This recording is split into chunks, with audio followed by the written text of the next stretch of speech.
караңгылыктардан сактасын.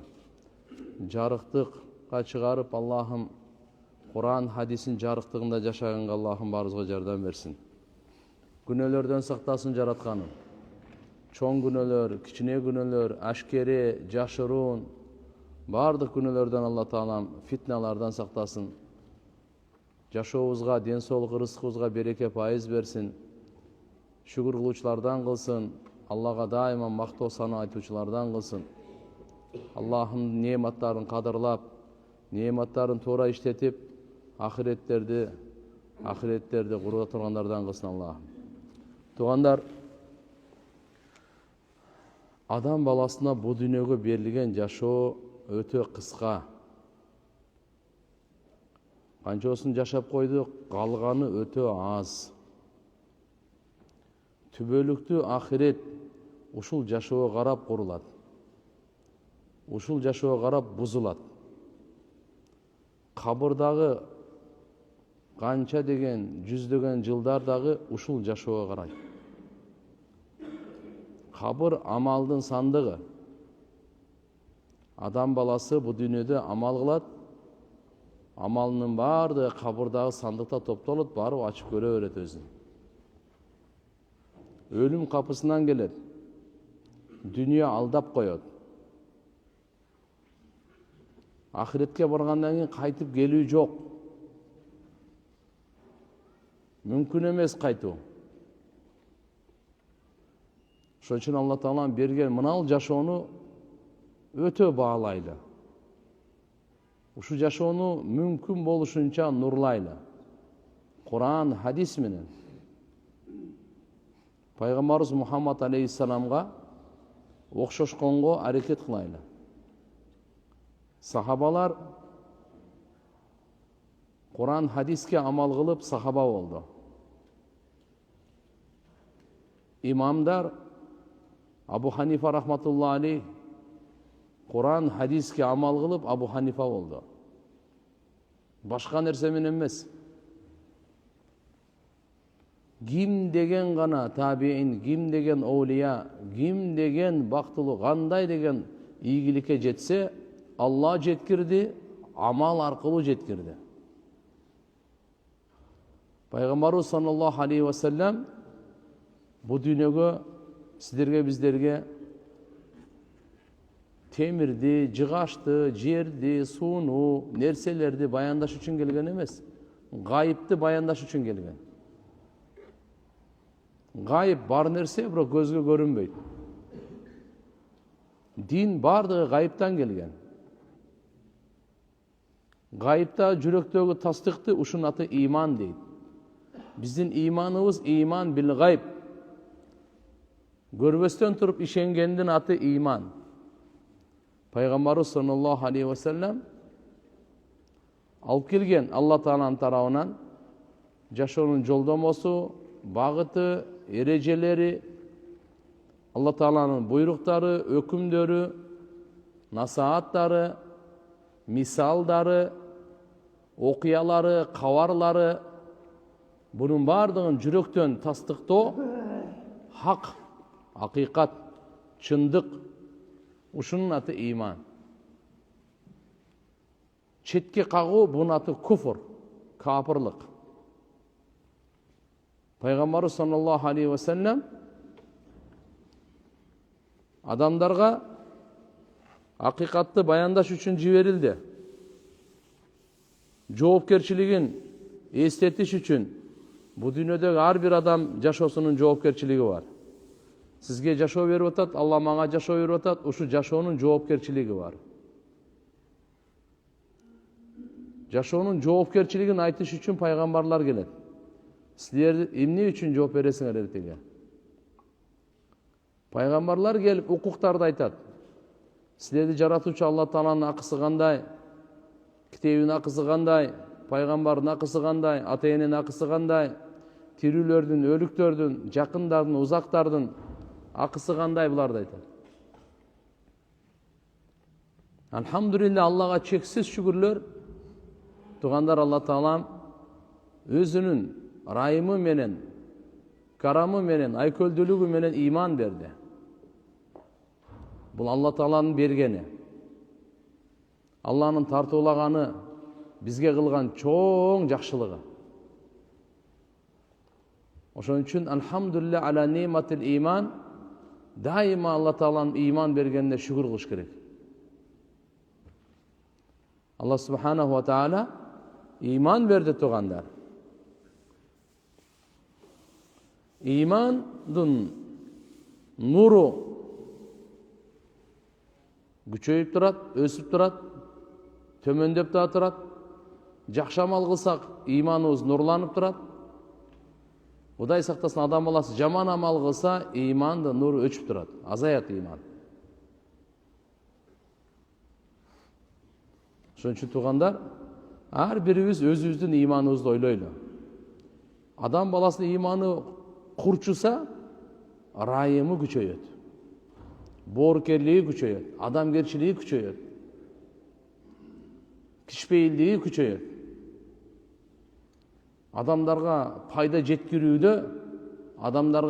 жеткирүүдө, ошонун пикири күчөйөт. Кантип мен адамдарга пайдалуу болсом, мен тилимен пайда жетсин, колуман пайда жетсин, акчам менен, дуам менен, тажрыйбам менен, билимим менен, кыскасы менин ушу турушумдан адамдарга пайда жетип турсун. Иман курчуса. Пайгамбарыбыз саллаллаху алейхи ва салламдан сураганда, мал иман, иман деген эмне? Пайгамбарыбыз айтты: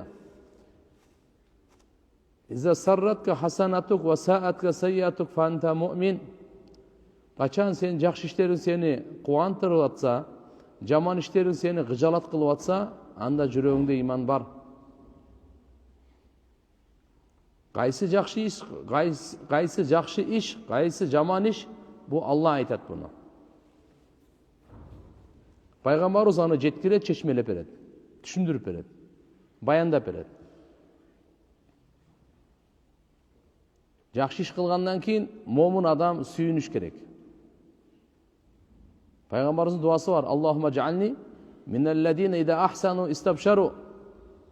Я Алла, жакшы иш кылгандан кийин сүйүнө тургандардан кыла көр мени депчи. Жакшы иш кылдыңбы, сүйүнүшүң керек. Таарат алгандан кийин адам сүйүнүш керек. Алхамдулилля, Алланын фарызын аткардым. Гусул алгандан кийин адам сүйүнүш керек. Алхамдулилля, Алланын фарызын аткардым. Чын сүйлөгөндөн кийин адам сүйүнүш керек. Алхамдулилля, чын сүйлөдүм. Садака бергенден кийин адам сүйүнүш керек. Алхамдулилля, садака бердим, зекет бердим, Алланын фарызын аткардым. Орозо кармагандан кийин сүйүнүш, намаз окугандан кийин адам сүйүнүш керек. Куран окугандан кийин, зикир чалгандан кийин адам сүйүнүш керек. Адилеттүү чечим чыгаргандан кийин адам сүйүнүш керек. Алхамдулилля, Алланын буйругу менен эртең кыямат күнү барып, мына ушу адилеттүү чечимдин акысын алам Алла Тааладан. Бу дүйнөдө кичине алкышын аласыз, мактоо баракчасы колуңузга тиет, кичине да көтөрүлсөңүз мүмкүн медал берип коёр, орден. Эч кандай пайдасы жок. Кабырда, ахиретте, бу дүйнөдө кичине пайдасы бар. Көкүрөгүңүзгө медал көбөйөт. Ахиретте эмне эчтекен пайдасы жок. Ахиретте сиз Алла үчүн адилеттүү чечкен болсоңуз, ошонун пайдасы тиет. Алла үчүн, Алланын ыраазычылыгы үчүн эл мактасын деп эмес, Алладан коркуп, Алланын ыраазычылыгы, Алланын буйругу деп адилеттүү чечим чыгарган болсоңуз, ушуга сизге иншалла Алла Таалам сизге сооп берет, сыйлык берет, сизге даража берет. Демек, мусулман адам жакшы иш кылганда сүйүнүш керек экен. Жакшы иш кылып да кыжалат болбойт андай. Намаз окугандан кийин кыжалат. Эмне үчүн кыжалатсыз? Бир алым айтат: "Ла хаула ва ла куввата илля билланы" айткан киши кыжалат болгонда мен таң калам дейт. Ла хаула ва ла куввата илля билланы айтып жүрөт. Тилинде ла хаула ва ла куввата илля билля, дагы эмне үчүн кыжалат болот, мен таң калам дейт. Мүмкүн эмес кыжалат болосу. Адамдын жүрөгүнө кыжалатты Алла салат, Алла кетирет. Ала би зикриллахи татмаиннул кулуб. Кабардар, адам баласы угуп койгула. Ар бир адам жүрөгүн тынчтыгын каалайт, бейпилдигин, рахатын каалайт. Жүрөктүн тынчтыгы, жүрөктүн бейпилдиги, рахаты Алланын зикиринде гана. Ким жаратканды эстесе, ошо аламдын кожоюнун эстесе, бир тамчы суудан ким жаратканын эстесе, жан салганын эскесе, ким мага көз берди, жүрөк берди, боор, бөйрөк, бардыгын Алла субханала ва эстесе, жүрөк автоматически рахаттанат. Я Алла, сиз кайырлыңыз Алла Таалага. Мага жүрөк берген Алла саңа шүгүр. Эки бөйрөк бергениңе шүгүр. Боор бергениңе шүгүр. Өпкө бергениңе шүгүр. Бардык муун мүчөлөрдү бергениңе шүгүр. Акыл бергениңе шүгүр. Иман бергениңе, баш бергениңе шүгүр. Ырыскы бергениңе шүгүр. Ата эне бергениңе шүгүр. Аял бергениңе шүгүр. Бала чака бергениңе шүгүр. Я Алла, я Алла, жакшы ишти кылганга тоофик бергениңе шүгүр. Аллага шүгүр. Жараткан Алла субханала ва таала кээде кичине сынап коет. Аз-маз. Биз иманга жараша эле сынайт. Биз өзү алсызбыз. Алла Таала бизди андай кыйын оор сыноо менен сынабайт деле. Кичине сынап коет. Көп кетпесин. Кутуруп кетпесин. Шайтандап кетпесин. Мага кайрылсын. Башкага жүгүрбөсүн. Менин эшигим такылдатсын. Башканын эшигине баспасын. Менен үмүт кылсын. Акчасынан башка бийлик, байлык, мансабынан үмүт кылбасын. Алла кичине оору берип коет. Кичине кыжалатчылык, тияк бияктардан сыноо сөздөрдү берип коет. Бул Алланын райымы. Бул Алланын райымы. Жакындарыңарды жакына азайтабыз дейт. Мөмө жемишиңерден, байлык бийлигиңерден, жандарыңардан азайтабыз дейт. Бул Алла субханала ва тааланын бардыгы Алла кылат. Тугандар, ошон үчүн жараткан Алланы угуп жашайлы. Алланы угуп жашоо деген мааниси кандай экен? Жараткан Алланын китеби бар. Китепте Алла Таала өзүнүн каалоосун айткан. Бардыгын айтып койгон. Куранды окуп, Куранга кулак салып, Куран эмне десе, ошону аткарган. Алланы угуп жашоо деген ушул. Пайгамбарыбыз саллаллаху алейхи ва салламды угуп жашайлы. Куранды чечмелеп берүүчү пайгамбарыбыз. Түшүндүрүп берүүчү пайгамбарыбыз саллаллаху алейхи ва саллам. Эң ырайымдуу зат, эң таза зат, эң адилеттүү, эң боорукер, эң билимдүү, эң даанышман, эң баатыр, эң жоомарт. Адам заттын мырзасы. Пайгамбарлардын сыймыгы. Калайык калктын эң ыйыгы. Мухаммаdur Расулуллах саллаллаху алейхи ва саллам. Акыркы пайгамбар. Шариаты эң таза, эң толук шарият. Баарына пайдалуу. Бардык заманда пайдалуу. Бардык жайда пайдалуу. Бардык абалда пайдалуу. Пайгамбар саллаллаху алейхи ва салламдын шариаты алып келген жашоо жолу макталган жол, даңазаланган жол, улуктанган жол, берекелүү жол, нурлуу жол, жарык жол, эки дүйнөдө бактылыкка жеткире турган жол.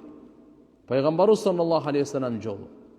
Ал жолду айтып койду, кантип үйрөнөсүң, кантип акча табасың, каяка сарптайсың, кантип кийинесиң, эмнени сүйлөйсүң, эмнени ойлойсуң, кайсы сөз укса болот, кайсы сөз укса болбойт, качан кайерге чыгыш керек, түнү кандай болуш керек, күндүзү кандай болуш керек, бала кандай болуш керек, ата кандай болуш керек, бий кандай болуш керек, кул кандай болуш керек, жумушчу кандай болуш керек, дос кошуна кандай болуш керек, сапарлаш кандай болуш керек, табакташ кандай болуш керек.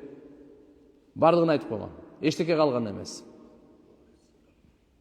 Ошондуктан туугандар, лакад кана лакум фи расулиллахи усватун хасана. Чындыгында силер үчүн пайгамбар Мухаммад алейхиссаламда эң чырайлуу өрнөк, үлгү бар. Кимге? Лиман кана яржуллах вал яумал ахир. Алладан, ахиреттен үмүт кылган кишиге. Биздин сөзүбүз ким Аллага ишенсе, ахиретке ишенсе, ошолорго гана тиешелүү. Аллага ишенгенге, түбөлүктө ахиретке ишенгенге, ошолорго тиешелүү. Ошолорго пайгамбарыбыз үлгү. Ошон үчүн келиңиздер, Кур'ан-ы Каримди окубаган күнүбүз болбосун, окубаган түнүбүз болбосун. Кур'ан-ы Каримди окуп атканда ушундай сезим менен окуйлу, Аллага жакындап атам. Кандай сезим менен? Аллага жакындап атам деген сезим. Бир аят окуңуз, айланайын, бир аят окуңуз. Аллага жакындайсыз. Бир аятта канча сөз бар, канча сөздүн канча тамгасы бар. Ар бир тамгага сизге 10 савап берилет. Бир савап жер менен асманга батпайт. Алиф, лам, мим, мен буну бир тамга деп айтпайм дейт пайгамбарыбыз. Алиф өзүнчө тамга, лам өзүнчө тамга, мим өзүнчө тамга. Кур'андай жүрөктү тазалай турган нерсе жок туган, ишенип коюңуз. Баарыбыздын жүрөгүбүз бар. Жүрөк кирдеп турат, заңдап турат, бузулуп турат. Бизге билинген менен кара мынаны. Арам ойлор ойлой берип, арам сүйлөй берип, арам жей берип, арамды уга берип, арам иштерди кыла берип, жүрөгүң таптаса деп атасың. Күнөөлөр жүрөккө таасири өтө катуу тиет. Пайгамбарыбыз айткан, бул аппак мисалы да, ошого кара точка койсо билесизби? Сразу эле көрүнөт. Кудду ушундай. Күнөө кылганда адамдын жүрөгүнө кара дак басылат. Тоба кылса жоюлат, болбосо күчөйүп кете берет. Акыры барып не болуп калат? Толугу менен капкарайып калат. Кийин жакшы сөз өтпөйт. Акыйкатты айтсаң түшүнбөйт. Алладан коркутсаң коркпойт. Алладан корк, зулумдук кылба, бүтүп калат жашооң. Өлүмүң эшектин өлүмү, иттин өлүмүндөй болосуң. Жакшына өзүңө кел, түшүнбөйт. Кеч болуп калат анан, бүттү анан.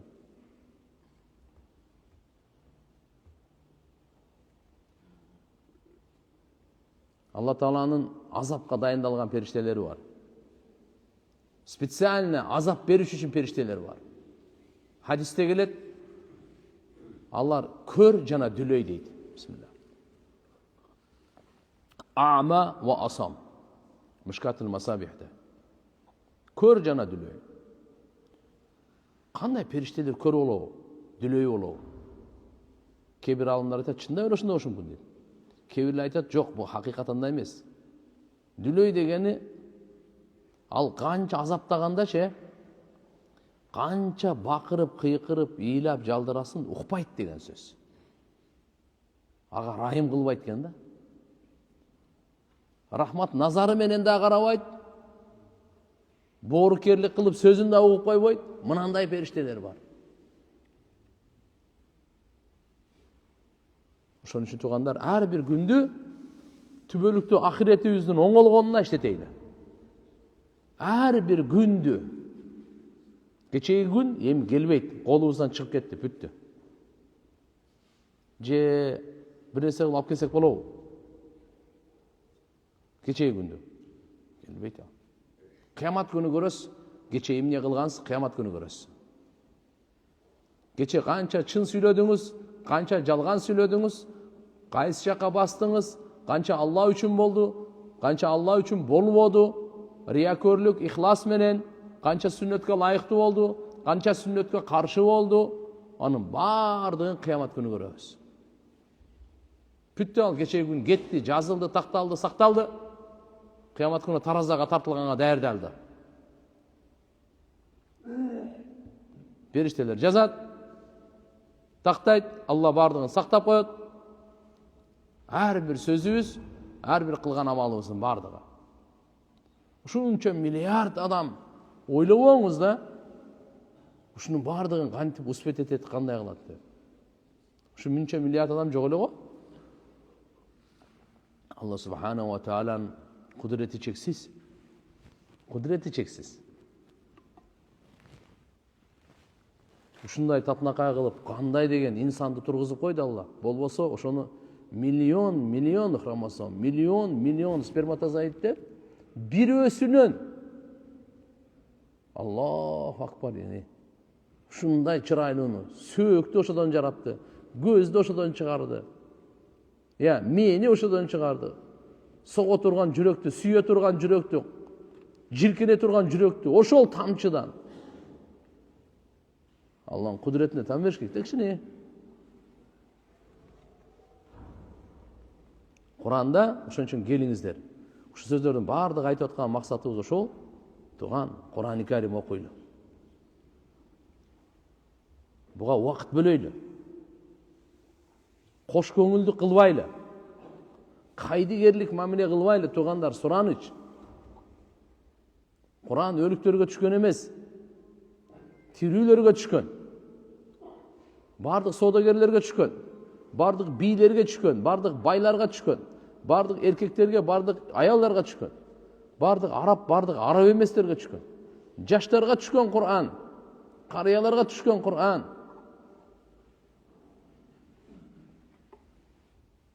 Эмне үчүн түшкөн? Бактылуу жашоону көрсөтүш үчүн түшкөн. Туура жашоону көрсөтүш үчүн түшкөн. Жашоонун туура жолун шайтанга азгырылбай турган, алданбай турган ошо жолду көрсөтүш үчүн түшкөн Кур'ан. Ошон үчүн иншалла келиңиздер, туугандар, иншалла Кур'ан-ы Каримди менен достошойлу, сырдашайлы, Кур'ан-ы Карим менен нурланайлы, мүнөздөлөйлү. Кур'анды. Аздан акырындан. Бүгүн сиз Ихлас сүрөсүн окудуңуз. Мисалы, маанисин кошо окуңуз. Маанисин сөз кошо окуйлу. Бул араб тили да. Биз араб эмеспиз да. Ошон үчүн маанисин кошо окуйлу. Фатиханы окудуңуз, маанисин кошо окуйлу. Фалакты окудуңуз, маанисин кошо. Насты окудуңуз, маанисин кошо. Окуганга убактыңыз окпосо, угуңуз, коюп алып эле. Уксаңыз да болот. Ар бириңиздин чөнтөгүңүздө азы 1, көбү 2, 3 телефон бар. Ар бириңизде. Ар нерсени уга бербей, Кур'ан угайлы. Мейл жаңылыктан мурда Кур'ан угайлы. Билесиз, окугандан мурда биринчи Кур'ан окуп, анан кийин өзүбүзгө ушундай кылып алсакчы, биринчи мен күн сайын мага жашоо берип аткан жараткандын сөзүн угам, анан кийин экинчи кезекте мейл башкалардын. Бирок Алла Тааланын коюшу. 15 мүнөт. 15 мүнөт көппү? 15 мүнөт. Сиз 2 саат, 3 саат ошо Инстаграмдан карап, канча бузук нерсени алып атасыз, канча бузук нерсе убактыңызды кетирип атасыз. Сизден сураган киши жок го. Бирок периштелер жазып атат. Бүгүн амал, эртеге сурак. Бүгүн бу дүйнөдө амал бар, сурак жок. Ахиретте сурак бар, амал жок. Иншалла кичине болсо да аз-маз аракет кылайлы. Биздин Кур'ан сабагыбыз дагы ушуга алып келет тугандар. Иншалла Кур'андай дос жок. Верный друг. Таштабайт, сизди алдабайт. Кур'ан-ы Карим шапааты бир дагы периште, бир да пайгамбарындай шапаат кыла албайт. Кур'ан менен Аллага жакындагандай, Кур'ан менен адам рахаттангандай, Кур'ан менен бактылуу болгондой, бир сому жок бактылуу болосуз. Бир сому жок. Депутат болбой эле, министр болбой эле бактылуу болосуз. Кур'ан-ы Карим акыйкатты ачат, акыйкатты түшүндүрөт, ааламды түшүндүрөт, өзүңүздү түшүндүрөт. Сиз кимсиз? Эмне элеңиз, эмне болосуз? Сизди эмне күтүп атат? Түшүндүрөт, айтып берет. Тиякты айтып берет. Кайсы амалга кандай Алла Таала мамиле кылат, аны айтып берет. Сыйлыгы барбы же азабы барбы? Буну айтып берет. Ошон үчүн иншалла аракет кылайлы тугандар. Өткөнкү сабакта айттык эле. Фахасафна бихи ва бидарихил ард фама кана лаху мин фиати янсурунаху мин дуниллах. Алла субханаху ва таала Кур'ан-ы Каримде Карунду жана анын бардык турак жай байлыгын кошо жерге жуткуруп ирдик дейт. Ага эч кандай жардам бере турган топ болгон жок. Жараткан Алла Тааладан башка. Себеп Алла Кур'анда бизге сизге эскертүү берип атат. Не деп эскертүү атат? Силер коркпойсуңарбы жер жутуп кетүүсүнөн дейт. Ушунча күнөө кыла берип Кішкене қорқып қойсаң ғой, жер жұтып кетеді. Жер жұтқан. Ошо жер жұтқанның бірі мысалы Қарун, андан башқа да жер жұтқан. Бұл Алла Субхана ва Таала қармап тұр, Алланың құдіреті менен жер тұрады. Инна Аллаха юмсику самават вал ард ан тазула. Құранда Алла Таала айтады, Алла Таала шек күмөнсіз асмандарды жана жерді қармап тұрады. Эмнеден? Ордынан жылып кетүүсүнөн. Өзүнүн оғынан шығып кетүүсүнөн. Ойсыз бар ғой? Шығып кетүүсүнөн. Алла Таала қармап тұрады. Жериң дағы, асманыңды дағы. Осы өзінің орнынан жылып кететін білесің, талқаланып кетеді алам ол. Жер қандай күшті, қандай қату скоростьта айланады. Bir сутканын içinde. Үстінен біз ұшып кетпейбіз, ырғып кетпейбіз. Тартылыш күшті берген.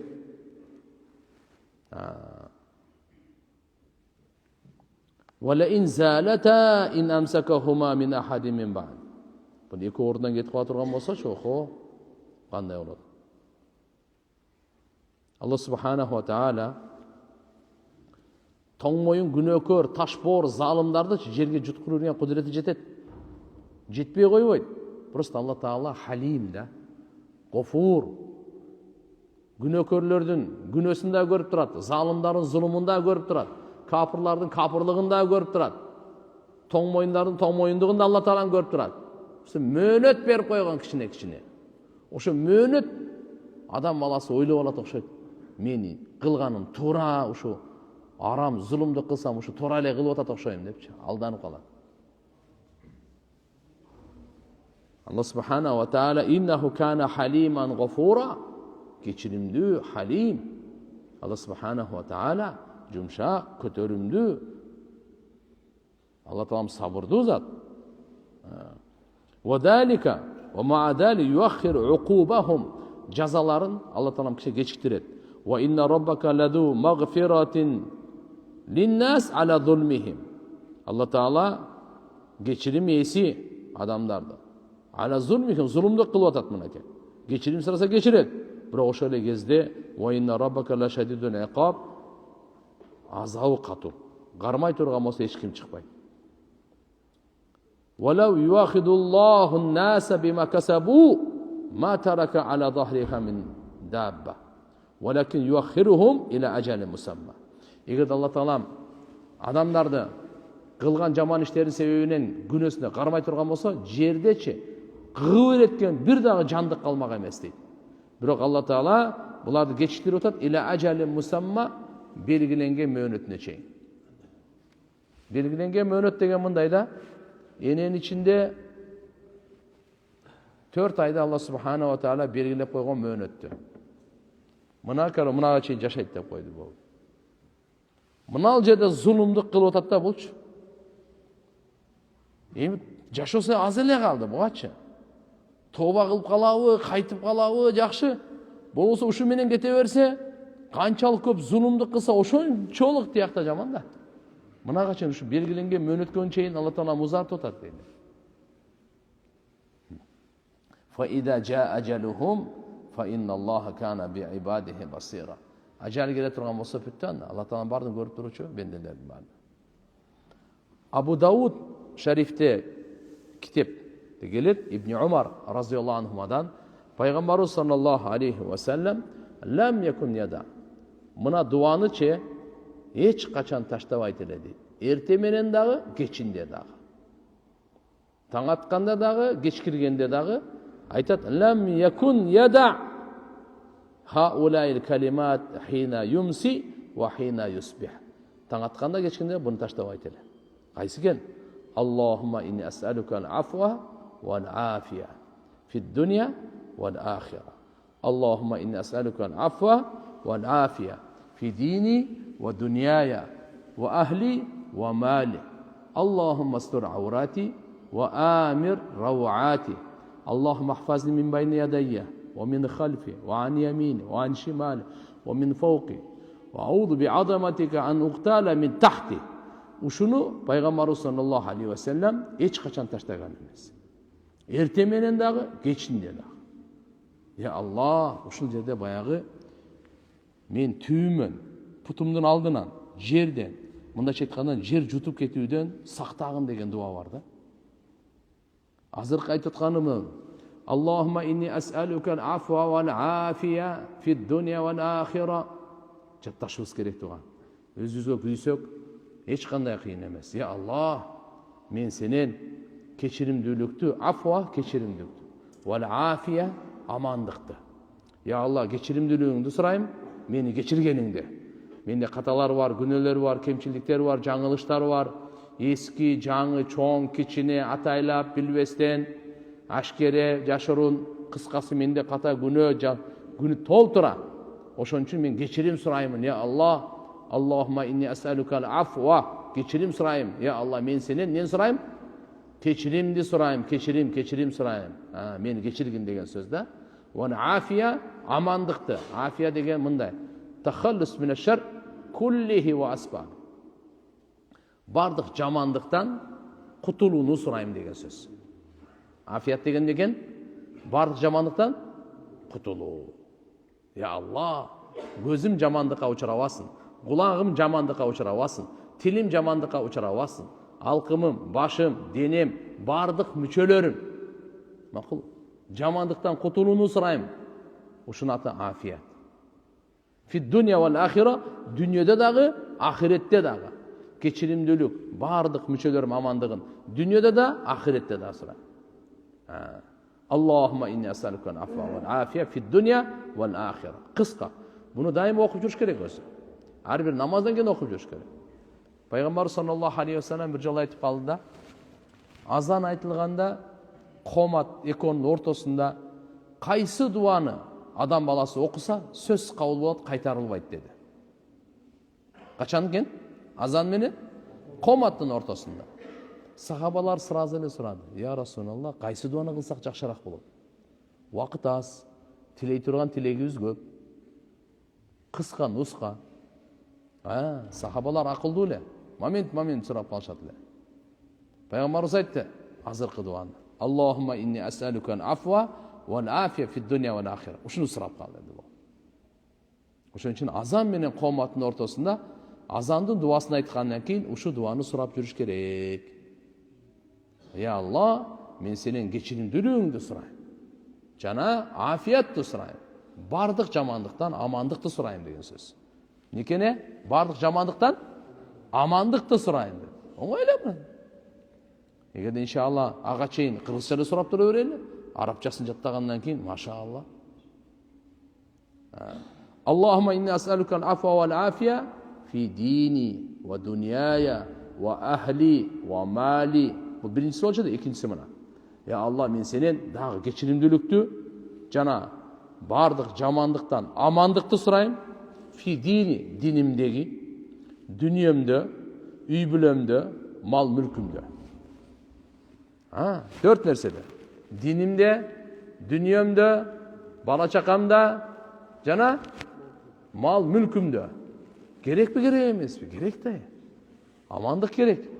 Şu übülüm aman bolsun, dünyam aman bolsun, dinim aman bolsun, bala çakam aman bolsun, mal mülküm aman bolsun. Allah'tan sonra.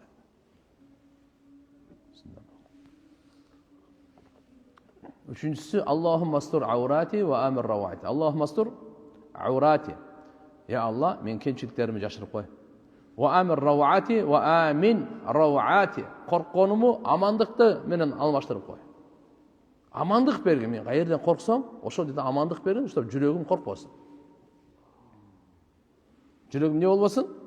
Раваат деп ошо коркууну айтат. Раваати, ошо коркконумду, ошонун жүрөк амандык болот. Ва амир раваати, я Аллах, коркуумду амандыкка алмаштырып кой. Коркуумду дагы кетирип туруп амандыкты бергин мага. Ошто мен жүрөгүм коркпосун эч нерседен. Андан кийин мынакей, 4-нчүсү. Allah mahfadni min bayni yadayya. Ya Allah, men aldımdan saqtagın. Tak. Ve min khalfi, arkamdan saqtagın. Tak. Ve an yemini, oң jagımdan saqtagın. Ve an şimali, sol jagımdan saqtagın. Ve min fawqi, asmandan, jogor jagımdan saqtagın. Ва ауду би азаматика ан уктала мин тахти, жана пана тилеймин я Алла, түйүмдөн жок болуп кетүүмдөн. Жер алдында, пут алдымдан. Муну жер жутуп кеткенинен деген сөз. Ал демек, туугандар, жер жутат экен. Ушуну билейин. Жер жуткан экен. Дагы деле жутуп коет. Демек, иншалла, ошон үчүн Алла Тааладан пайгамбарыбыз мындай пананы үйрөтүп атат. Бул жөнөкөй эле сөз эмес да. Кээде ушундай болгон, туугандар, жеке адамдарды жер жуткан. Кээде жамаат коом менен кошуп жуткан. Алла субхана ва таала бул жер менен асманчы көп нерсени көргөн да. Сиз биз кече эле келдик да. Же мурда келгенбизби? Бизге байыртан эле жашап аткандай сезилип атат өзүчү. Түбөлүктү кетпей тургандай эле, андай эмес. Биз келгенибиз кече эле келгенбиз. Бул жер, бул асман өтө көп нерсеге күбө болгон да. Кур'ан-ы Каримди окуп отурсаң айтат. Биз шамал менен азаптаганбыз, от менен азаптаганбыз. Жерден, асмандан, эмнеден кандай азаптар келген. Ошон бардыгына Алла Таалам залым эмес, алар өздөрүнө кылган. Өздөрүнүн жандарына зулумдук кылып, натыйжада Алла Тааланын азабына кириптери болгон. Душар болгон, ушундай учурагандар, кагылган. Алла Таала залым эмес, залым. Азырда Кудай сактасын, биз да ошондой жакка кете бере турган болсокчу, арам жака, зулумдук, караңгылык жака, шайтандын жака кете бере турган болсок, Алла субхана ва таала кудуреттүү ал. Оңой эле түздөп коет бизди. Ошон үчүн иншалла пайгамбарыбыз райымдуу бизге, сизге, үммөтүнө кыямат күнгө чейин келе турган үммөтүнө райымдуулук кылып, мына дуаларды сурап атат дагы, ар бир дуасындачы билип коюңуз, пайгамбарыбыздын ар бир дуасында жолдомо бар. Бул жөн эле дуа эмес, жашоонун багыты. Пайгамбарыбыз саллаллаху алейхи ва салламдын дуасы жөнөкөй эле дуа эмес. Жашоонун багыты, направление жизни. Сиздерге, биздерге жашоонун багытын көрсөтүп атат. Бизге эмне керек? Эмнени сураш керек? Эмне кылыш керек? Эмнени кылбаш керек? Бардыгын көрсөтөт. Пайгамбарыбыз ибадатта эле пайгамбар эмес, намазда биз пайгамбарыбыздын аркасынан ээрчип, дуада да пайгамбар. Даватта да пайгамбар. Ушуну пайгамбарыбыз үнүн чыгарып дуа кылат эле. Эмне үчүн? Сахабалар үйрөнүп алсын деп. Үйрөнүп алсын деп дуа кылат эле. Үйрөнгөндөн кийин амал кылсын деп. Ошон үчүн саар кеч пайгамбарыбыз саллаллаху алейхи ва саллям үнүн чыгарып дуа кылып коет эле. Ошо булар үйрөнсүн. Жана амал кылып башкаларга жеткирсин деп. Уктуңбу? Үйрөн. Үйрөндүңбү? Амал кыл. Амал кылдыңбы? Башкаларга жеткир. Башкаларга менен бөлүш. Канчадан бар билбейт. Биздин атабыз билеби? Апабыз билеби? Аялыбыз билеби? Балабыз, кызыбыз билеби? Бир туугандарыбыз билеби? Досторубузчу? Канча. Ушундай берметтерди билбей эле дүйнөдөн кете берелиби? Көз жумган бойдон урра жаша. Аллахумма инни ас'алука ал-афва вал-афия фид-дунья вал-ахира. Аллахумма инни ас'алука ал-афва вал-афия фи дини ва дуньяя ва ахли ва мали. Аллахумма астур аурати ва амир равати. Allahümme ahfazni min bayni yadayya ve min khalfi ve an yamini ve an şimali ve min fawqi. Audu bi azamatik an uqtala min tahtik. Oldu. Hiç kanday kıyın emez. Kiçine dua. İçinde emne gana sır jatat, emne degen nur jatat, emne degen keremet jatat. Allahu akbar. Hareket kılabızmı inşallah ya? Kana kim jattağına niyet kılat inşallah. İnşallah. Allah razı olsun. Kuda kalsa ayetini jattayla bu. Hiç kanday kıyın emez. Birinci kişine kagazga жазып алып, телефонуңузга жазып алып. Телефон эмне үчүн көтөрүп жүрөсүз? Ушуга иш кылып алса, мындай телефон эмне кереги бар? Ыргытып берең мусорго, мында жакшы нерсе иштетели, пайдалуу нерсе иштетели, дүйнөбүзгө, ахиретибизге, үй-бүлө, бала чакага. Ошон үчүн момун эркек, момун аял буну жатташ керек. Буга амал кылыш керек. Буда бардык жакшылыкты өзүнө топтоп алган, бардык жамандыктан тыюу бар. أعوذ بالله من الشيطان الرجيم أعوذ بالله من الشيطان الرجيم بسم الله الرحمن الرحيم أم أمنتم من في السماء أن يرسل عليكم حاصبا فستعلمون كيف نذير же силер коркпой эле турасыңарбы асмандагы заттан? Ал силерге үстүңөрдөн таш жадыруусунан кийин билесиңер кандай менин коркутуум дейт. Кечеги сабакта, азыркы бүгүнкү сабактын башында жер жутуусунан коркпой эле турасыңарбы деди эле. Эми асмандан таш жагандан коркпой эле турасыңарбы дейт. Асмандан дайыма эле жамгыр, мөндүр, кар жай бербейт туган. Асмандан таш жагат. Асмандан не жаган? Таш жагат. Мындай болгон туган. Биз ойлойбуз, асман төнкө ушу жамгыр эле келе берет. Андай эмес ал. Жер, асман күбө буга. Алла субханаху ва тааля от жаган. Не жаганы? Кандай коомдорго баягындай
Жақын арада білесіздер.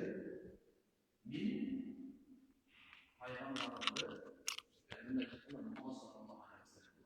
пайғамбарымыз Надир дағы, Башир дағы.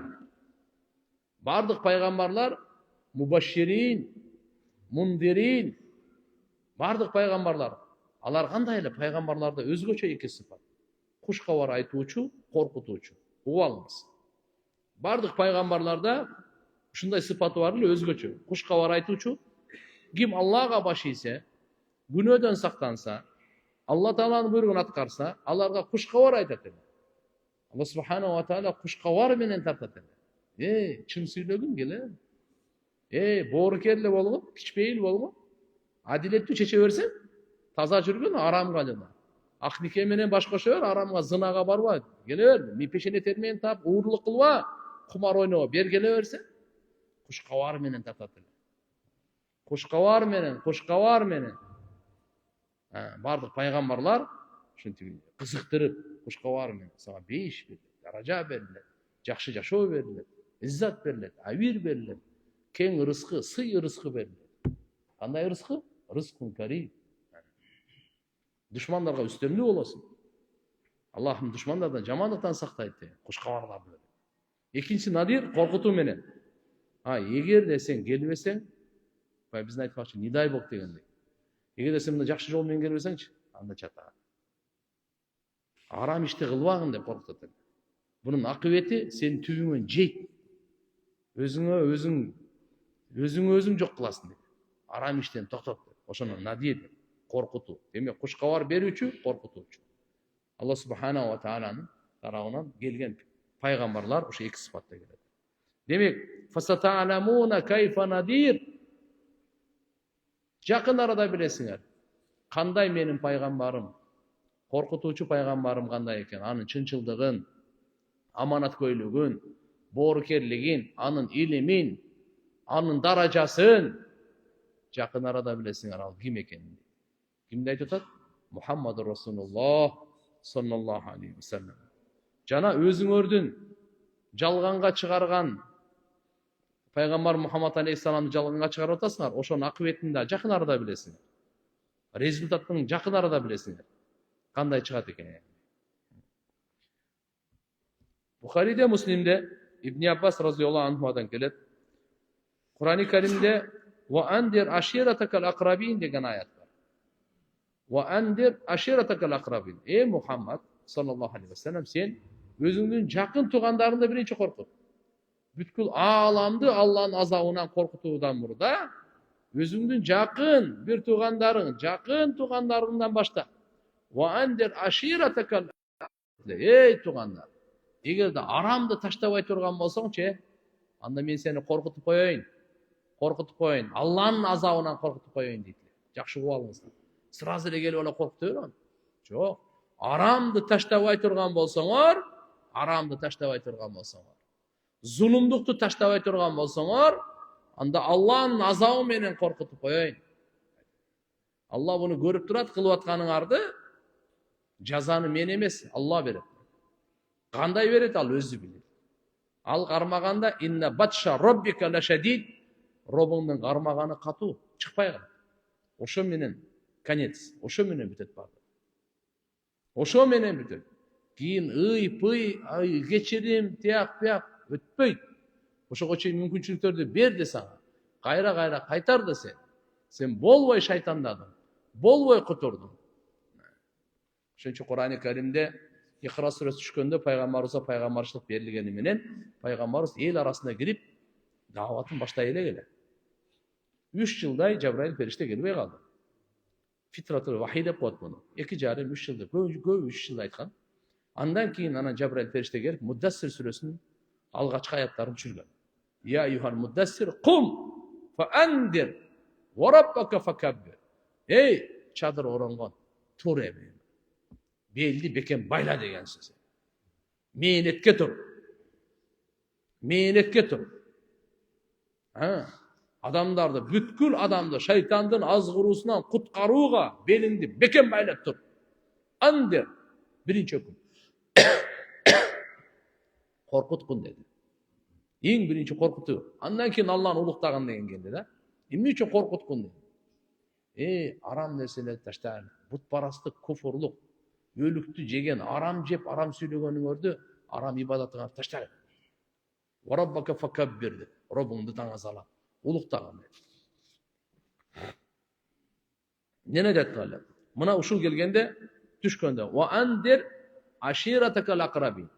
Өзүңдүн жакын туугандарыңды коркуткун. Пайгамбар саллаллаху алейхи ва саллям Сафага чыкты. Мына ажыга умрага барып жүрөсүздөр, туугандар. Масжидил Харам, Кааба турат. Ошонун жанында эле Сафа менен Марва деген дөңсө бар. Сафа жана Марва. Ушу экөөнүн ортосунда жүрүүнүн аты Саи деп коет. Түшүнүктүбү? Саи бул важип да. Важип амал. Таваф фарз. Макулбу? А Саи бул важип амал. Сафа деген тоо бар, дөңсө. Өтөрү бийик тоо бар, дөңсө. Марва деген. Ушу Сафага пайгамбарыбыз чыкты. Азыр бул мечиттин ичинде болуп калган. Ичине киргизипчи, сырт менен эме болуп. А мурда сыртта эле. Сафага пайгамбарыбыз чыкты дагы фажаала юнади. Жар сала баштады. Не деп? Я бани Фехр, я бани Ади. Кыскасы Курайштын ошол чоң уруунун ичинде кичине уруулар, ошонун баардыгын өзүнүн жакын туугандарын чакыра баштады. Хатта иштемау, баардыгы топтолду. Пайгамбарыбыз айтты, факала саллаллаху алейхи ва саллям, араайтукум лау ахбартукум анна хайлан бил вади ай карибун минхум туриду ан тугира алейкум акунтум мусаддикия. Силер айткылачы мага, кабар берди. Мен силерге бир нерсе айтайын деди. Пайгамбар топтогондон кийинчи. Эгерде мына өрөөнгө, коктуга душмандардын аскерлери келип калса, силерге кол салууну каалап атса, ушундай келип калды деп айта турган болсом, силер мени тастыктайсыңарбы? Мындайча айтканда, душмандар силерге кол салууну каалап даярдык көрүп атат. Силерди азыр өлтүрүшү мүмкүн. Ошон үчүн силерге мен кабар берип атам деп айтсам, менин сөзүмдү тастыктайсыңарбы дегенде бардыгы айтты, ооба деди.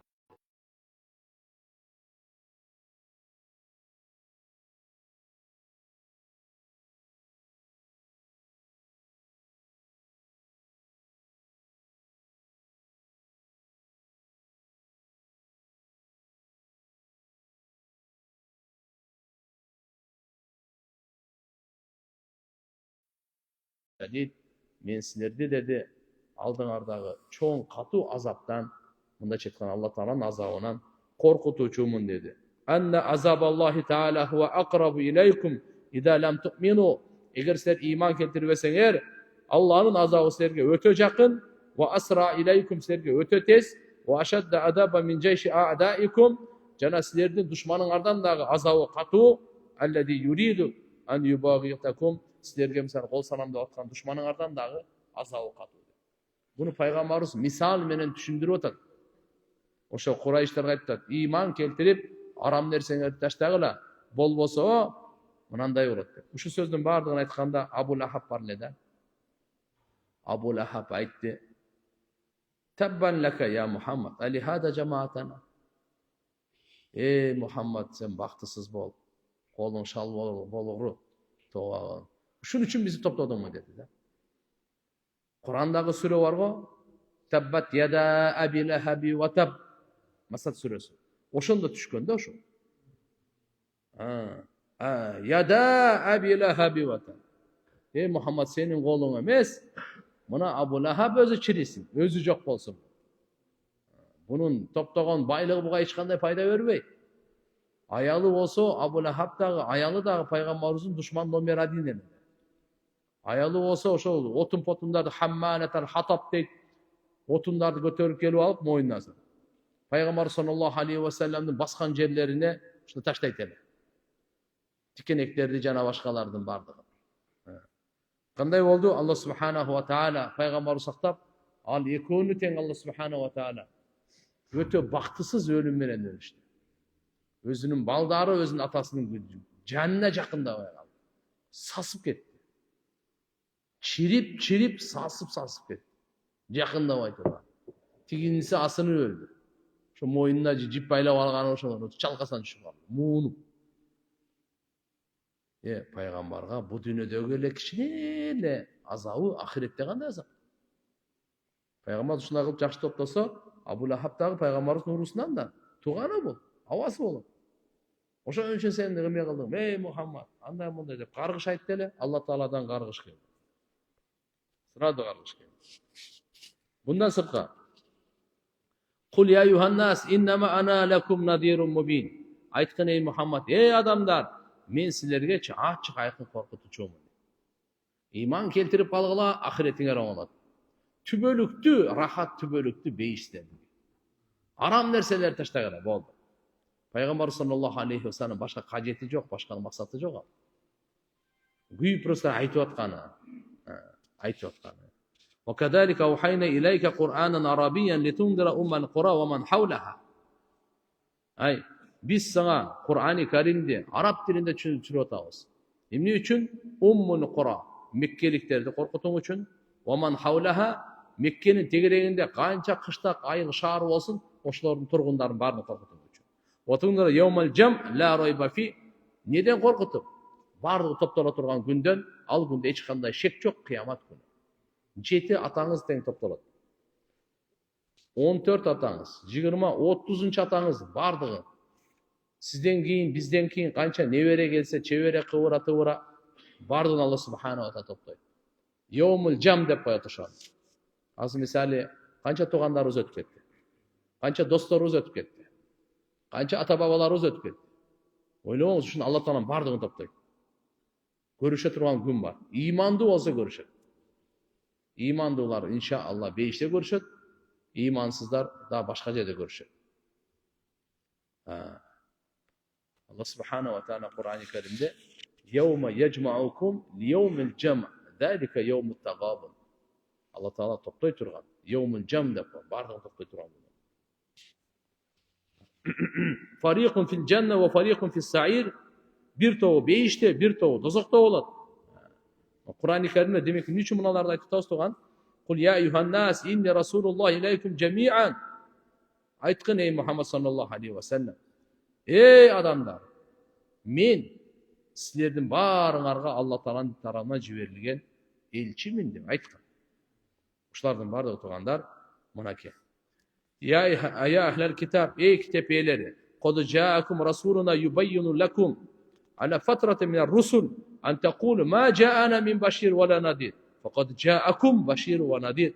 Vallahu ala kulli şeyin kadir. Ey kitap eğleri, qad ja'akum sizlerge geldi bizim paygambarımız Muhammed Aleyhisselam. Yubayyinu lakum sizlerge açık aykın bayandaş üçün. Ala fatratin min ar-rusul bir top paygambarlar gelip toplap kalgandan keyin paygambarды жибергенде Allah Taala. Так, an taqulu munday dep aytыңар. Ma ja'ana min bashir ve la nadir. Bizge paygambar gelgen yok. Kuşkavar aytuvçu, korkutucu hiç kim gelgen yok dep aytıp жүрбөгүлөр. Ha, faqat ja'akum bashir ve nadir sizlerin aldığarga gelgen. Peygamber sallallahu aleyhi ve sellem gelgeni. Ertege aytpagılar. Эми мында болуп калышы мүмкүн да. Biz azı Peygamber sallallahu aleyhi ve sellem dünyadan ötüp ketkenine 1434 yıl oldu. Хорошо? Эми anaga bizge ana kayerden geldi degen суроо пайда болуп калбасын. Kur'an sizin aldığınızda geldi mi gelgen yok mu? Aytat okup durunuz. Ve uhiya ileyye hadal Kur'an liunzirakum bihi ve men balag. Peygamber sallallahu aleyhi ve sellem Allah Taala vahiy çürüyordu. Mana uşul Kur'an Kudaylık kavarı vahiy katarı düşürüldü. Vahiy kılındı mana bul Kur'an. Emnege liunzirakum bihi sahabalar aytты. Sizlerdi uşu Kur'an menen korkutuum üçün ve men balag kimge Kur'an jetse oşonu da. Sizge bize Kur'an jetti o. Bul boyunça oğumuz. Ve men balag degen sözün Arap acam bardığına وَمَنْ بَلَغَهُ هَذَا الْقُرْآنِ فِي كُلِّ زَمَانْ وَمَكَانْ. Kaysi jerde, kaysi zamanda olmasın. Kur'an'a kim jetse, Kur'an kimge jetse, Kur'an bizge jetti. Peygamber sallallahu aleyhi ve sellem demek bizdi dağı Allah Teala'nın azabından korkutup atar. Emnedir? Ahirette Allah'ın azabı var. Oşun üçün aram nerselerde kılvağıla. Şirk kılvağıla, kufurluk kılvağıla, münafıklık ekicüzlük kılvağıla, arak içmegile, zina kılvağıla, uğurluk kılvağıla, kumar oynavağıla, taşbor bolvağıla, zalim bolvağıla. Allah subhanahu ve teala aram nerselerden toktopla dep aytып жатат. Allah subhanahu ve teala Kur'an-ı Kerim'de dağı Peygamber sallallahu aleyhi ve sellem'den dağı hadislerin bardığını saktoogo özünün milletine algan. Kudayım buyursa, ulandısın keyinki sabakta kılabız. Hazır gezekti surooga bereyli. Bundan aldın bir niyet kılıp koyuylu barыбыз. Kuda kalasa inşallah Kur'an'a vakit bölöbüz. Vakit bölöbüz mü inşallah? Allah'ım razı olsun barыңızlardan. İnşallah. Көп эмес тугандaki. Napsiga jaga turganda ayla kılıp aytып atabыз. 15-20 minut dep. Tura? 15-20 minut. Sonra muftiyat degen mekemenin tarixin aytıp berinizçi kaçan, kaydan bul түшүнүк пайда болгон. Азыр muftiyatın tarixi boyunca şu Dүйшөнбек ажы tarixin жазып атат деп уккан элем. Мурда кандай болгон, кандай болуп. Bizde murda казият болгондагы эгемендүүлүктөн бери muftiyat болду да туугандар. 91-жылы эгемендүүлүк болдук. 31-декабрда. Ошодон кийин эле алхамдулилlah сеп дегенде мурда биз Ташкентке карайт элек. Орта Азия, Казакстан муфтияты болчу да. Союздун мезгилинде экеле бир жагы ошо Орта Азияда, экинчиси о Кавказда. Мына жактагы ошол муфтияты, биздеги Орта Азия, Казакстан муфтияты бир муфти болот эле, калгандары казылар болчу. Кыргызстандын казысы болот эле. Тажикстандын казасы, Түркменстандын казасы, Казакстандын казасы. Бир муфтиятка карачу. Андан кийин эгемендик болгондон кийин алхамдулилля биринчи тоңгоч муфтий мынакей Кимсамай ажеке, Кудай рахматы, дамла ошо киши анан болгон да. Ошодон бери азыр келатат. Селденин фазилети намазда сахih хадистер барбы? Алла разы болсун. Жок, сахih хадистер жок. Албетте селде имам Куртуби айтат, сакал менен селде эркектин сүрү.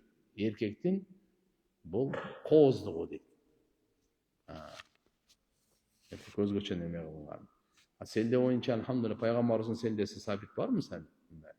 Бирок кээ бирлер айтат мисалы селде менен намаз окусаң 70 эсе сооп көп экен, андай жок туугандар. Андай жок. Мисвак менен бар. Мисвак менен намаз окуган, мисваксыз намаз окуганга караганда 70 эсе сооп көп депчи. А так селде алхамдулилла муруват, мусулмандын сүрү, эркектердин алхамдулилла чырайы, Бадырда дагы, башка газаттарда да периштелер селдетен түшкөнү айтылат. Куранга кантип түшсө болот? Дуалар барбы? Аракет кылыш керек. Азыр Аллага шүгүр. Мына Бишкекте эле бир 70-80 мечит бар тууган. Имамдары алхамдулилла.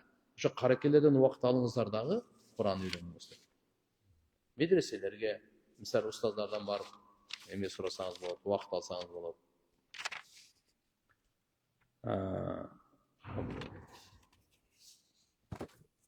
Өкүл ата, эне деген нерсеге көз карашыңыз кандай? Өзүбүздүн динибизде өкүл ата, өкүл эне деген жок. Биздин урп, адат, каада, салтыбызда өкүл ата, өкүл эне бар. Бирок өкүл ата деп дайындалгандан кийинчи ошо келингечи бул чыныгы ата болбойт, махрам болбойт, түшүнүңүздөрбү? Өкүл эне деп дайындангандан кийин ошол балагачы бул да махрам болбойт. Махрам болбойт. Жакшына билет. Албетте, машалла, жашоонун эми алар тажрыйбасы көп, өкүл ата, өкүл эненин жакшы насаатын айтып, жол көрсөтүп, имандуу болсо алхамдулилла нур үстүнө нур, эчтеке эмес, зыян тийбейт. Бирок баягындай, мисалы ошо өкүл ата келинин пешенесинен өп, же болсо да кучактап, же болсо да бир башка нерселер, андай мындайлар кээ бир учурларда неме, андай болбойт. Бул махрам эмес. Өкүл ата болдум, мен болду, буга ата болуп калдым. Бунун уже 3 атасы бар, өзүнүн атасы бар, кайнатасы бар, анан 3-үнчүсү менмин, андай эмес. Түшүнүктүбү? Мына жерде кичине этиятташ керек. Кээ бир учурларда катталат да, эми барлык жерде деле эмес го, анча-мынча жерлерде бар. Устаз, Саудиядан илим алгым келет, үйдүн кичүүсүмүн, ата энем жашы 70те, 2 байкем бар. Алар бир топ эле улуу, үйлөнүп алып кетким келет. Барсам болобу? Же ата энемдин карашым керекпи? Ата энеңиз эгерде кызматка муктаж болсо, карашыңыз керек. Эгер ден соолуктары жакшы, мына улуу байкелериңиз карап аткан болсо, илим алып келгениңиз жакшы. Бирок Саудияга барардан мурда тууган сиз бул жакта кичине илим алыңыз. Алардын мазхабы бөлөк. Түшүнүктүбү? Ахли суннат вал жамаат болгону менен мазхабтары бөлөк. Ошон үчүн бул жактан кичине жакшы бир өзүңүн негизги фундамент, пайдуу алыңызды жакшы илим алгандан кийин анан барсаңыз болот. Бүгүнкү күндө алхамдулилла Кыргызстанда сиздиге жетишерлик илим бере ала турган медреселер бар. Анан кийин иншалла чет мамлекетке да барып келиш керек. Себептен илимдүү адамдар ааламды, мамлекеттерди кыдырып илим алганга жетпейт баардыр. Ар мамлекеттин тажрыйбасын алат, ар аалымдын алхамдулилла анын илиминен пайдаланат. Бирок өзүбүздүн мына биздин ахли суннат вал жамаат, ханафи мазхабындагы матуриди акыйдасын кичине бекемдеп алгандан кийин, пожалуйста, барып келиш керек. Аллахтан сиздердин баарыбыздан ыраазы болсун. Менде мындай суроо бар эле. Эжемдин баласы төрөлдү. 6 манжалуу болуп, жана башында ишиги бар экен. Ошол баш бармагын ашыкча 6-чы бармагын алдырып салса болобу? Ушул суроого жакшылап жооп берип коюңузчу. Жана ушул жээнин башынан операция болуп жакшы болуп кетиши үчүн сураныч сизден устаз жамаат менен бир колду көтөрүп жакшылап дуа кылып коюңузчу устаз. 6-чы манжаны алганын кажети жок. Эгерде зыян болуп аткан болсо, анда көрүш керек операциясын. Эгерде зыяны жок болсо жөндөн алып эмне кылат ал? Ол да Алла Тааланын бергени. Алла Субхана ва Таала ошо жиениңизге башына Алла Субхана да шифа берсин. Мен 18 жаштагы жигитмин. Буюрса быйыл укуктануу адистиги боюнча орто окуу жайын аяктайм. Окуумду бүтүп медресе тапшырсам дедим эле. Бирок бул ниетим ата энемдин көңүлүнө бир аз туура келбегендей болуп, ата энем дүйнөлүк окуумду жогорулат деп жатышат. Эмне кылсам устаз, кайсы тарабын тандасам болот? Диний билимди угуп алыңыз туугандар. Диний илим алуу фарз айын. Диний илимди алуу фарзы айын. Ошол эле кезде бул кесиптик илим фарзы кифая. Биздеги ислам диндеги алхамдулилля алымдарыбыздын көз карашы боюнча дүнүйө илимин алганга тыюу салбайт. Бизге керек, кажетибиз бар. Кийим тиккен, пахта, жер айдаган, жүүн жана башка кажетибиз да. Ошондой эле мына архитектура, мына электричество, ана сантехника, ана да башка нерселерде, дыйканчылык. Бизге буга кажетибиз бар тууган. Бирок баарыбыз эле сантехник болгондун кажети жок. Бир топ сантехник болсо жетиштүү, фарзы кифая деп ушуну айтат.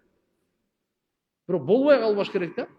Бир топ электрик барбы? Жетиштүү. Биз баарыбыз электрик болгон кажет жок. Бир топ ашпозчу барбы? Болду. Бир топ ушундай тиккен немелер барбы? Болду, хорошо, болду. Жетиштүү ал, фарзы кифая. Ушу элибиздин кажети бүтө турган деңгээлде болсо болду. Түшүнүктүбү? Бирок дин илими фарзы айын, ар бирибизге керек да. Бизде аны не дейт? Биз фарзы кифая дүнүйө илимин четке какпайбыз. Бирок дин илимин биринчи коебуз. Биринчи бул өзүн жараткан Алла Субхана ва Тааланын таануу илимин алсын. Ма'рифат, познание. Познание Всевышнего. Жараткан Алла Тааланын илимин алыш керек бул биринчи. Жаратуучусу ким? Эртеги анан башка бирөөнү элестетип жүрбөсүн ал. Бул илим керек. Бул ааламдын кожоюну барбы же эч ким жокпу, хозяин? Өзүнөн өзү эле жүрүп атабы, өзүнөн өзү эле. Андай эмес. Кичинекей топчудагы 4 тешиги бар. Өзүнөн өзү тешилбесе керек, тешилип калабы? Бирөө тешкен менен уже тешилет да, Кичинекей топчу, ушу ийненин тешиги. Өзүнөн өзү жок, өзүнөн өзү эмес. Аалам өзүнөн өзү. Кичине мээ барбы дейт. Ушунча аалам кантип өзүнөн өзү эле? Кичинекей нерсе өзүнөн өзү болбогондон кийин. Мээли башка жака өтпөйлү булга. Кыскасы айтканда, бул акыйда илими, ибадат илими, мисалы пакизалык, таарат, гусул илими бул фарз айын да. Намаз илими фарз айын бул. Эгерде бай болсо, зекеттин илими фарз айын, ажылыктын илими фарз айын бул, бай болсо. Орозо, ден соолугу жакшыбы фарз айын бул илим. Ата эне барбы, ата эненин акысы эмне экенин билүү бул фарз айын бул. Үйлөнгөн болсо, аялдын илимин болбосо, бул билбей турган болсо, бала чака менен ага зулумдук кылат ал. Содагер болсо, соданын илими буга. Кыскасы айтканда, диний илимди тууган Алла Субхана ва Тааланын тарабынан келген илим. Бул акылдан жогору. Сезим бар, 5 сезим. Андан кийин акыл, андан кийин үстүндө жогору турат вахий. Кээ бир нерселерчи, мисалы айвандар менен биз теңбиз да, каерде? Сезимде. Алар акылда бизден калып кетет. Алар деле көрөт, биз деле көрөбүз. Туурабы? Алар деле жыттайт, биз деле жыттайбыз. Алар деле угат, биз деле угабыз. Алар деле мисалы ысыгыраак сайып бар жана качабы качпайбы? Өтөрө береби? Ала бар сезим бар, дамыз. Жыт, даам, алар деле даамдайт билет. Туздуу кылып бербой, жебейт ал деле. Биз жебегендей. Кыскасы бар, бирок аларда акыл жок. Адам баласыбыз, биз андан бир ступенька бийик турабыз. Акыл бар да. Ошо акыл менен Алла Субханаху ва Таала бизди өзгөчөлөгөн, сыйлаган. Кээ бир нерселер. Бул акылдан жогору турган вахий. Пайгамбарларга түшкөн. Ошо укуктарды айтып берет. Мына ушу дин илимин алып тургандар ушуну жакшы түшүнүп алыңыз. Пайгамбар алып келген илим деген сөз. Акылдан жогору турган илим бул. Ошон үчүн иншалла аны жакшынакай билип алышыбыз керек. Ахирет эмне, рух эмне, эмнеден жаралдың, эмне үчүн жаралдың, максаты кандай, баарын билбесе болбойт. Ошого карап туруп иншалла анан кийин эч ким тыйган жери жок. Юрист болуңуз, экономист болуңуз, инженер болуңуз. Бирок ыймандуу юрист болуңуз. Ыймандуу космонавт болуңуз. Ыймандуу спортсмен болуңуз. Ыймандуу инженер, ыймандуу таксист болуңуз. Ыймандуу электрик болуңуз. Биздин максатыбыз мына.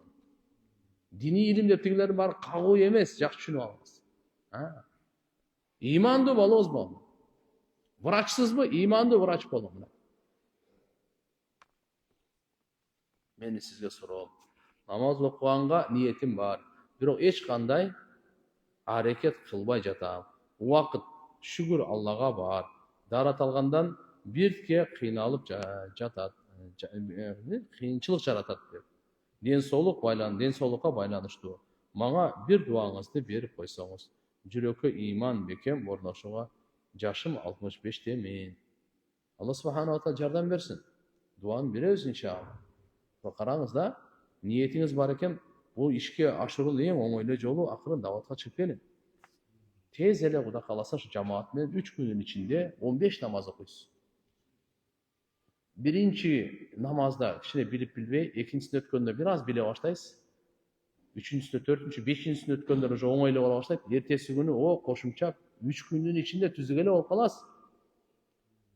Сиздин досторуңуз жаныңызда жүргөндөрдүн алдында алым эле болуп каласыз уже. Экөө намаз окубайт да, экөө теңчи, бирөөсүн алып чыгып кеттик деп эсептеп. 3 күнүн ичинде буга караганда бул алым да ужечи. Туурабы? Үйрөтө алат да, рүкү мындай кылат экен, сажда мындай, 2 жолу сажда, бир эмес, 2 жолу деп уже билет бул. Туурабы? Дарат алганда андай эмес, биринчи колду, анан ооз, мурун, анан бетти жууйт. Бул билет. Экинчиси чыккан жок го, ал эчтеке билбейт ал уже. Экөө тең эчтекесин билбейт. Ошон үчүн айтабыз туугандар, бул дават негизичи Аллахын жолунда чыккан ыйманды бекемдеп, өзүн оңдош үчүн, илим алыш үчүн чыгат. Илим алыш үчүн. Бул жөн эле мындай убакытты бекер өткөрүш үчүн эмес. Балдар кыздарыма да дуа кылып коюңузчу. Балдар кыздарымды 5 убакыт намаз окуганга. Кудай кааласа сиз чыгып келсеңизчи, балдар кыздар да оңой намазга окутту да. Кудай берди бизге, чын айтайын. Просто шүгүр кылыш керек. Алхамдулилlah, Алла Таала ушул даватты ушуну мээнетин берип койду. Саясатка аралашпаса, мазхабтардын талаш тартыш маселесине бири-бирин жаман көрсөтүп, андай мындай деген аралашпаса. Дүйнөнүн сөзүн токтот. Только ахирет. Оңолууну ниет кыл, башкаларды оңдогонду ниет кылбай, оңолууну ниет кыл, башкаларга жеткиргенди ниет кыл деп атса. Үчүнчү суроом дейм, менин үй бүлөмө тынчтык, ынтымак, ырыскы, берекет, кут берсин. Бар суроолор бар экен, Кудай кааласа. Алла Таалам бар ниетиңизге жеткирсин. Жолдошум намаз окуганды билбейт намазды. Окуйт, Фатиха сүрөсү менен эле окуйт. 5 мал кабыл болобу? Болот. Мындай кылыңыз да. Фатиха сүрөсүн бизде окуу, биздин мазхабта важип. Кыраат кылуу фарыз. Бирок азыр Фатиха менен азыр бир сүрөнү кошуп койсо эмне кыйын? Ихлас сүрөнү кул хуаллаху ахад. Аллаху самад, лам ялид ва лам юлад ва лам якун лаху куфуан ахад. Бол, бир строчка. Жаттап алса эле, ар бирине Кудай кааласа, биринчи рекетке деле, экинчи рекетке деле, үчүнчү рекетке деле, төртүнчү рекетке деле ошону кошуп окуй берсе болот. Сүннөтүндө. Ошон үчүн андан кийин Кудай кааласа башкасын кошот. Менин суроом, намаз улукпу, дават улукпу? Ошо суроо эмес бул. Намаз улукпу, дават улукпу деп. Экөө тең улуу. Намаз бул ибадат. Намазга чакыруунун аты дават. Намаз окусаңыз ол жалгыз өзүңүз үчүн. Дават кандай? Бардык адамзатты намазга чакыруу. Чыкты? Пайгамбар саллаллаху алейхи вассалам намазда окуйт эле, адамдардын бардыгы намазга дават берет эле. Мен жаман видеолорду көргөндө токтото албай койдум. Эмне кылсам болот? Мен өзүм тажап кетип, бирок токтото албай жатам. Телефон сатып бериң. Чын эле, ансыз деле жашап атат. Эч кандай проблема. Бирок ошол сизге себеп болуп атабы? Ошого байланып калдыңызбы? Телефондун кулу болуп калдыңызбы? Эртең турганда мени кара дейт, ошону карайсың. Тааратка барбайсың, намазга турбайсың, жай намазга, мечитке барбайсың, Куран ачпайсың. Телефон айтат, көзүң ачтың, мен даяр, мени кара. Андай телефон сатып берди, зачем? Сиздин келечегиңизди бузуп аткан нерсе. Бирөө менен байланыш үчүн жөнөкөй эле телефон чөнтөккө салып коюң. Устаз жаш балдарды жана чоң адамдарды башын эмдей тургандар ташбаканын тукумун ичирет го. Ташбаканын тукуму шариятка туура келеби? Ташбаканын тукуму, жумурткасы шариятка бул адал эмес. Ташбака адал эмес bizde. Такылбы? Таксыр атам арак ичет деле. Эч таштата албай койду. Мас болуп Курандары окуй берет. Масала айта берет, эмне кылса. Жандагы басын. Мына сол кезинде жаш айтыңыздар дагы чөйрөсүн өзгөртүңүздөр. Ошол жерде достору бар, тааныштары бар да. Ошолордон алып кетип калыш керек да, башка жакка берип. Аз кайерден, эгерде чүйдөн суроо берип аткансаңыз, 40 күнгө Бакинге алып кетип калды. Эгерде суроо Жалал Абадтан болсо, Таласка алып кетип калды. Чөйрөдөн үзүш керек да. Анан Кудай кааласа, иншалла баягы жакшы мечиттин ичи периштелердин чөйрөсү. Аралашып жүрө берсе, башка адамдар менен да ичпегендер менен чогуу. Акырын өзүндө күч, эрк пайда болот да. Анан барып ана дуа кылат, ыйлайт. Жиркениш пайда болот да, баягы аракач. Кудай кааласа оңой таштап коет. Айтыңыз. Аллаху акбар, Аллаху акбар. Аллаху акбар, Аллаху акбар. أشهد أن لا إله إلا الله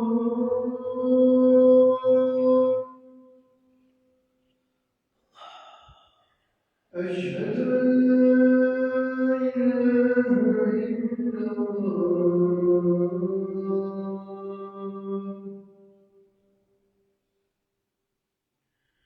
أشهد أن محمدا رسول الله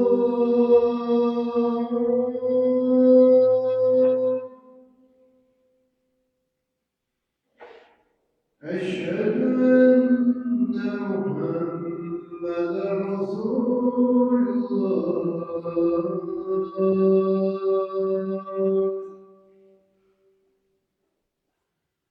حي على الصلاة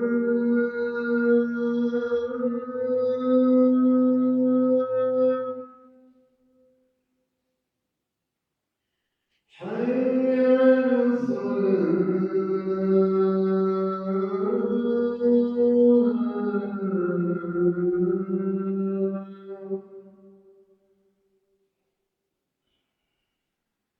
حي على الفلاح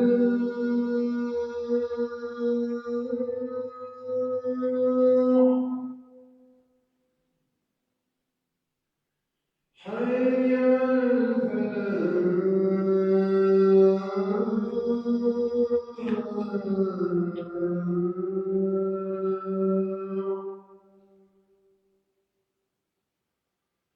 الله أكبر الله أكبر لا إله إلا الله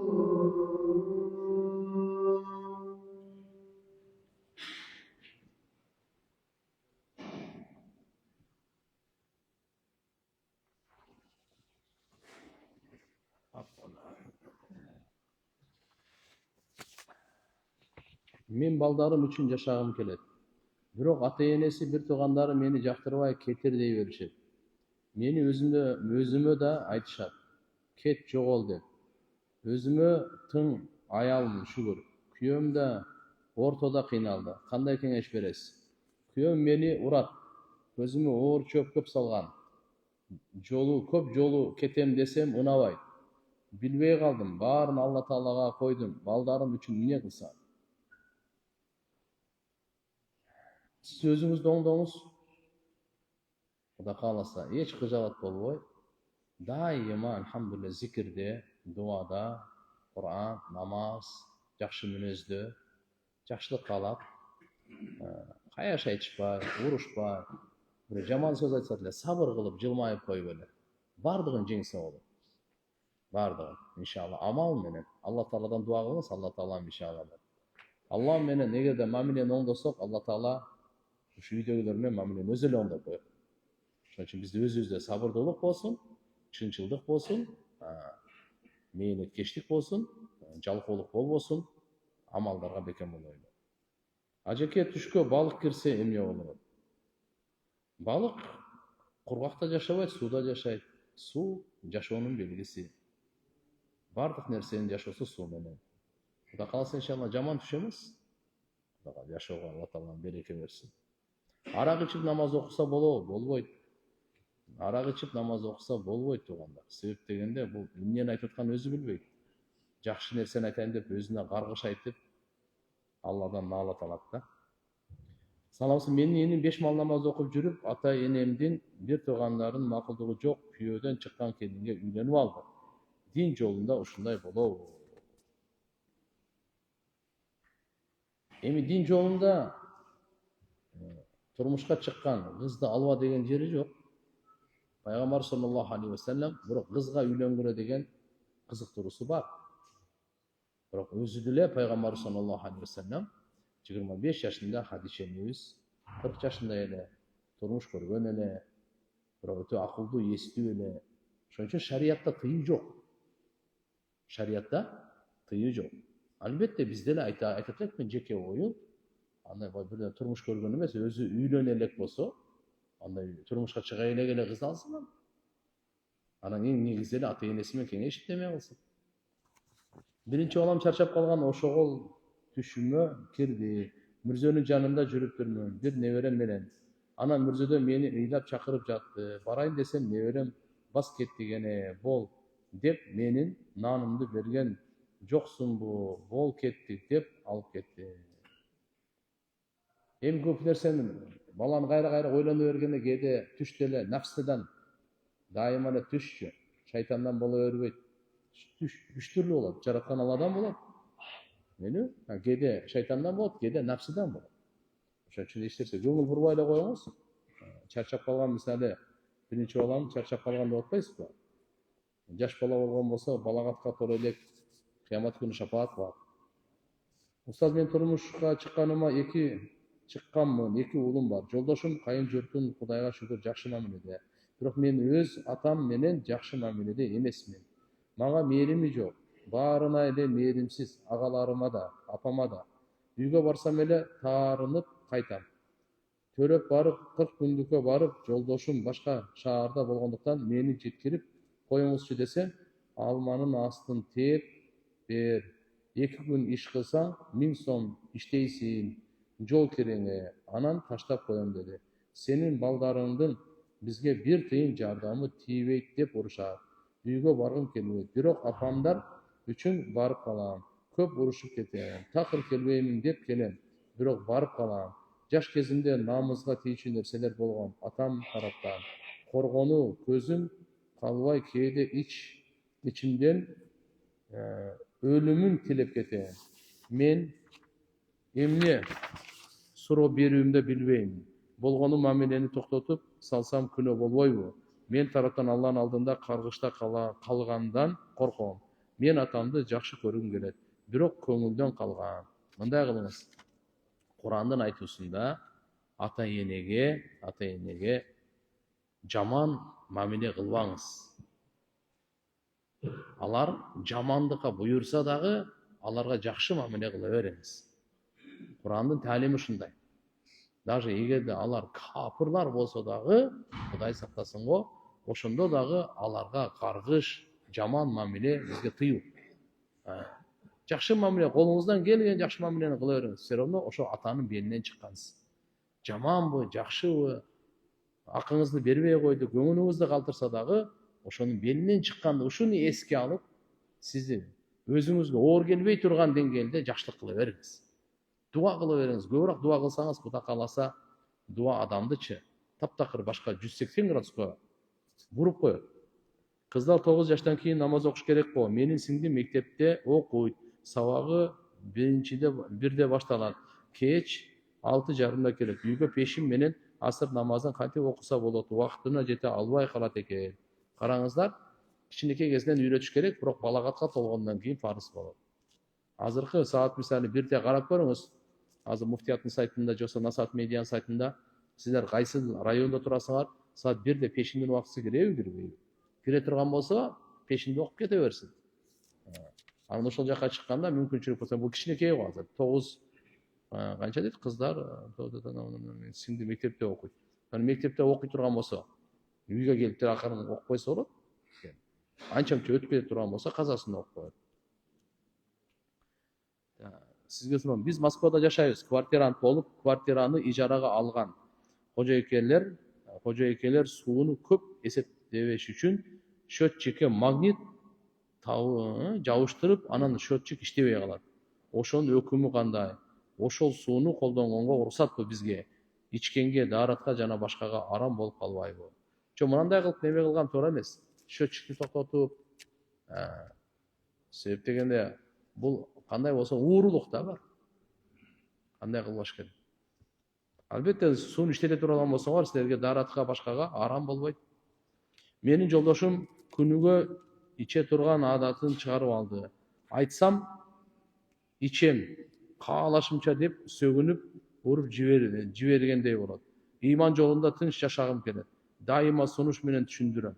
Бирок Аллахты сүйлөгөндө эле ичине шайтан кирип калгандай, копол жооп берип уруша берет. Ичкен учурда эч качан түшүндүрбөй эле коюш керек. Ал акылынан айрылган учурда ал. Ошон үчүн соо мезгилинде айтсаңыз мейли. Жаштыкты кантип өткөрүш керек? Жаштыкты ибадатта өткөрүш керек. Жаштыкты жакшылыкта өткөрүш керек. Жаштыкты жарышканда өткөрүш керек. Жаман жерге басып барбаш керек. Мына убакыт өткөрө турган жер кайсы? Жумушуңуз болсун, үйүңүз болсун, мечитиңиз болсун, болду. Башка бир жерге топтолуп алып, арам кыла турган иштерге вообще жакындабаңыз. Барбай эле коюңуз. Устаз Кутманкеч, кызымдын атын Мадина деп койсом туура болобу? Болот. Жакшы эле ат Мадина. Устаз, 7 күндүк баланын чачын эмне менен алсак туура болот? Электронный машинка болобу? Кичинекей го дейм, оюмча устара менен алгыла. Бала эненин ичинде турду да. Макулбу? Ошо эненин ичинен чыккандан кийин ошол чач, ал зыяндуу чач да. Ошон үчүн карап тур, бизде алхамдулилlah 7-күнү акыйкада ошонун бир өкүмү ушул, чачты акырын алып коюш керек. Устара менен азыр албайсыз. Бирок одноразовый бритвалар бар го. Ошону этияттап, жылуу бөлмөдө жылуу суу менен акырын алып коесуздар. Машинка көп ала албайт. Устаз, 5 маал намаз окуган кишинин жубайы намаз окубаса эмне болот? Окутуш керек. Не болот эле? Тиги күнөөкөр болот. Күйөөм көп тапкан акчасын чача берет. Өзүбүздүн үйүбүз жок. Жүрөбү эмне кылсак болот? Жок жүрөбүз эмне кылсак болот? Аракет кыла туугандар. Исрапкерчиликти Алла субханала ва таала арам кылган. Тапканыбыз жакшылыкка буйрсун туугандар. Бирок ошол дагы алхамдулилlah пайдалуу иштерге, өзүңүздүн үйүңөр жок болсо, алхамдулилlah акырын аракет кылып, наоборот, исрап кылбай, үй алганга аракет кылбайсыңар. Устаз, келинчегибиздин боюнда бар. Буюрса балабыздын атын Мухаммад деп коелу деп атабыз. Шарият боюнча өкүмү кандай болот? Өтө жакшы болот. Менин жолдошум 5 маал намаз окуйт. Көчөдөгү аялдарга суктанып карайт. Арам болот. Намазын сообу бардыгы кетет. Устаз, ишим бир аз жүрүшпөй жатат. Кандай амалга бекен болсом болот? Үйлөнө албай жүрөм, устаз. Алла ыраазы болсун. Иншалла. Эч кыжалат болбоңуз. Эрте менен багымдаттан кийин уктабаңыз. Куптандан кийин тез уктаңыз, багымдаттан кийин уктабаңыз. Эки эле амал кылып коюңуз, куптан кийин тез уктаганга аракет кылың. Багымдаттан кийин уктабай, иншалла, я Алла деп, бисмилла деп иш издеп чыгыңыз. Кимдин кандай иши бар?